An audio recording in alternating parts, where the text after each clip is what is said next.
C'est un vieux village qui a été fortifié, il reste encore quelques traces des remparts, il y a des tours que l'on peut encore voir. Et il y a vraiment beaucoup de vieilles maisons qui sont rénovées, donc qui sont très jolies à voir. Si on aime les vieilles pierres, c'est vraiment l'endroit idéal où il y a une vie derrière encore. Ce n'est pas un musée, c'est un village vivant. J'ai monté un gîte il y a maintenant une année, suite à une réflexion aussi qu'on s'était faite. Dans la région, il n'y a pas beaucoup d'endroits où les gens peuvent rester en famille, se poser pendant quelques jours. Il y a des hôtels, bien sûr, des chambres d'hôtes, mais en général, on aime bien aussi rester tranquille pour des vacances, pour un séjour, se retrouver avec des amis. Et donc, j'ai eu l'opportunité d'acheter une maison au centre de Sancerre et de développer cette formule de gîte, ce qui permet aux gens de pouvoir faire la Loire en vélo, de pouvoir faire du canoë, de pouvoir se promener dans le vignoble, de faire des balades. Il y a les châteaux de la Loire pas très loin aussi. Il y a Bourges aussi, qui est une très belle ville, avec la cathédrale aussi à visiter. Donc c'est un lieu en fait qui se prête bien pour toutes ces activités touristiques et de plein air.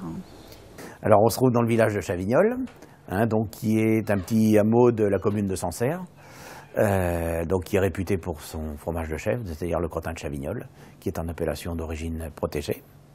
Donc là, vous êtes à la fromagerie du Bois-Boulet.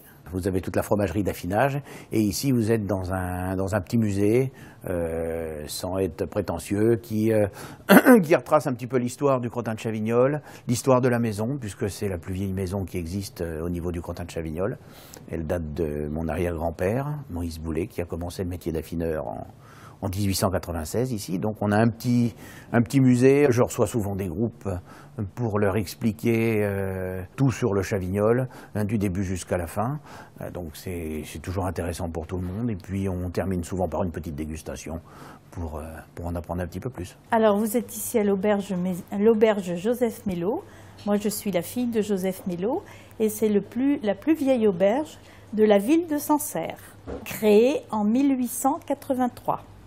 Par mon grand-père. Donc vous avez les vieux outils des vignerons, les vieux outils des tonneliers, les articles, les casseroles en cuivre de mes grands-mères qui faisaient la cuisine dans cette auberge.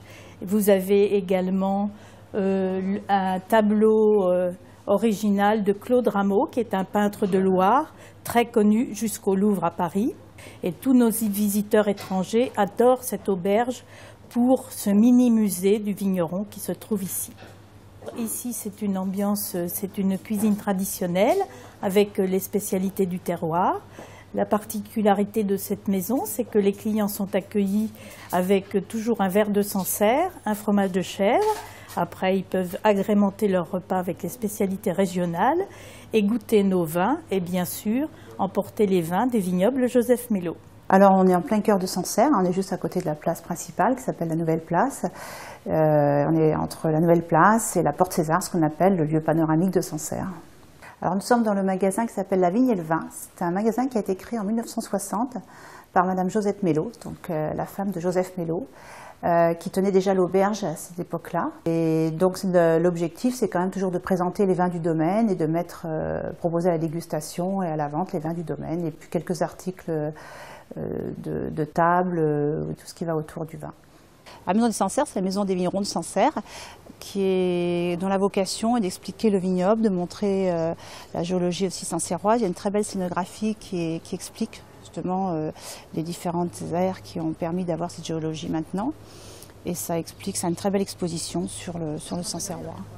Il y a à Sancerre un fil d'Ariane qui permet de visiter tout le village avec une explication face aux monuments, aux anciennes maisons. Et ça, c'est vraiment très bien. Et on peut le faire de jour comme de nuit, parce que de nuit, il y a également le même circuit, mais avec des illuminations, des détails de maisons, de portes, de cheminées.